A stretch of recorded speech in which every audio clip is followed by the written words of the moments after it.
शाम प्राची टीवी पर सीरियल देख रही होती है, तभी उसकी सास वहाँ आती है।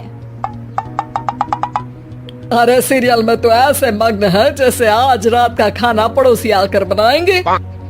मुझे पता ही नहीं था आपने अपने बेटे की शादी पड़ोस में भी की हुई है। हैं? मतलब? मतलब इस घर में सारा काम बहू ही करती है, आप तो सिर्फ खर्राटे मारती हैं। अच्छा जी, फिलहाल तो तुम आराम फरमा रही हो, चलो जाओ, ये मेरे टीवी देखने का समय है।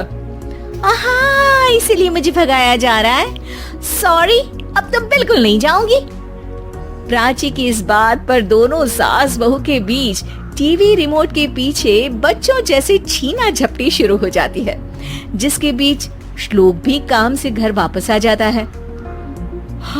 आज मेरी चूहे बिल्ली की जोड़ी किस बात पर झगड़ रही है? अरे तेरे बीवी मुझे टीवी ही नहीं देखने दे रही। अरे तुम्हारी मम्मी मुझे खाना बनाने के लिए फोर्स कर रही है। अरे वाह, ऐसे बेतुके रीजन पर तो बच्चे भी झगड़ा नहीं करते।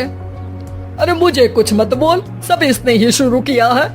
हाँ हाँ, जैसे आप तो बहुत दूध की धूली है ना। अरे बस, दोनों चुप। प्राची जाओ, खाने की तैयारी करो। और माँ तुम छोड़ो, तुम्हें क्या बोलूं, शांति से अपना सीरियल देखो, मुझे दोबारा लड़ने की आवाज सुनाई नहीं देनी चाहिए। ऐसा बोलकर श्लोक वहाँ से चला जाता है, जिसके पीछे पीछे प्राची भी कुछ न कुछ बड़बड़ाते हुए रसोई में चली जाती है।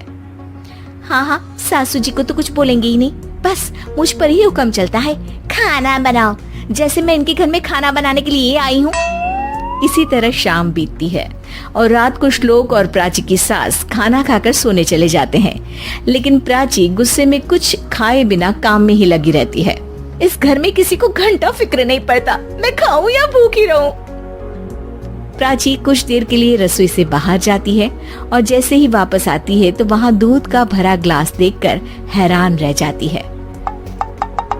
फिक्र पूरी है, बस दिखाना नहीं है। प्राची दूध पीकर सोने चली जाती है और अगली सुबह एक बार फिर सास बहू का कार्टून नेटवर्क स्टार्ट हो जाता है। ये तुमने ही किया है। अरे अजीब जबरदस्ती है, मैं बोल रही हूँ मैंने कुछ नहीं किया। दोनों ने मिलकर पूरे घर को पागल खाना बनाया हुआ है। यहाँ कोई नॉर्मल इंसान तो रह ही नहीं सकता, इसीलिए अब पड़ोसी क्या रिश्तेदार भी घर आने से कतराते हैं। और सुन बेटे, तू भी चंगा, तेरी माँ भी चंगी, तेरी बीवी भी चंगी, रिश्तेदार।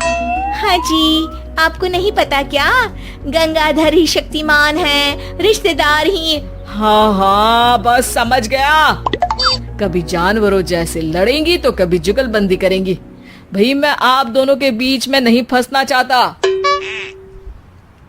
सास बहू की इस मनमौजी जोड़ी से परेशान होकर श्लोक अपना सिर खुजलाता वहाँ से चला जाता है।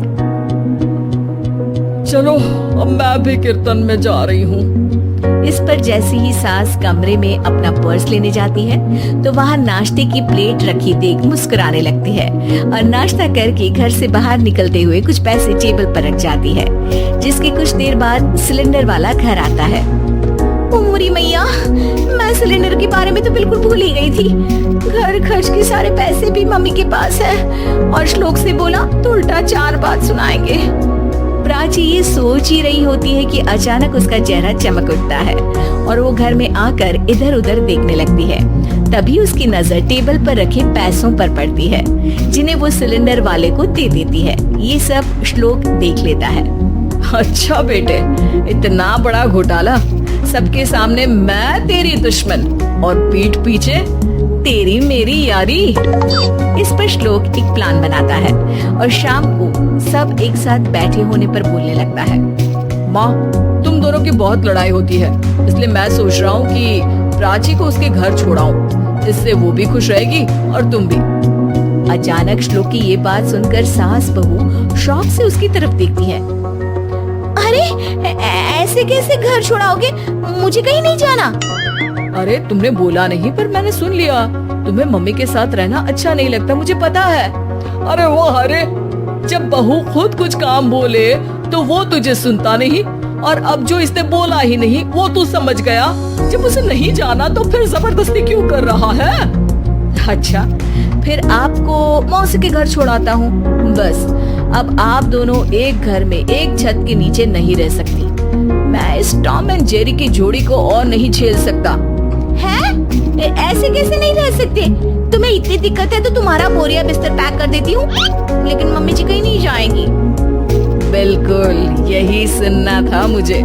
अगर दोनों में इतना ही प्यार है फिर हर वक्त ये लड़ाई का नाटक क्यों करती हो?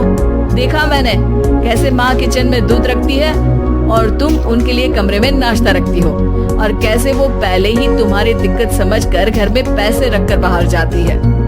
अरे भाई, इतना ड्रामा तो डेली सोप में भी नहीं होता जितना तुम दोनों ने इस घर में फैलाया हुआ है। तू हमें टॉम एंड जेरी बोलता है ना, तो याद कर वो दोनों भी एक दूसरे को बाहर वालों की बुरी नजर से बचाने के लिए हमेशा सबके सामने लड़ते थे, लेकिन अकेले में दिक्कत के समय मदद भी तो करते थे। बस हमारा रिश्ता भी कुछ ऐसा ही है। और वैसे भी अगर सास बहू में तू मैं नहीं होती तो दुनिया वालों को कहानियाँ कैसे मिलेंगी?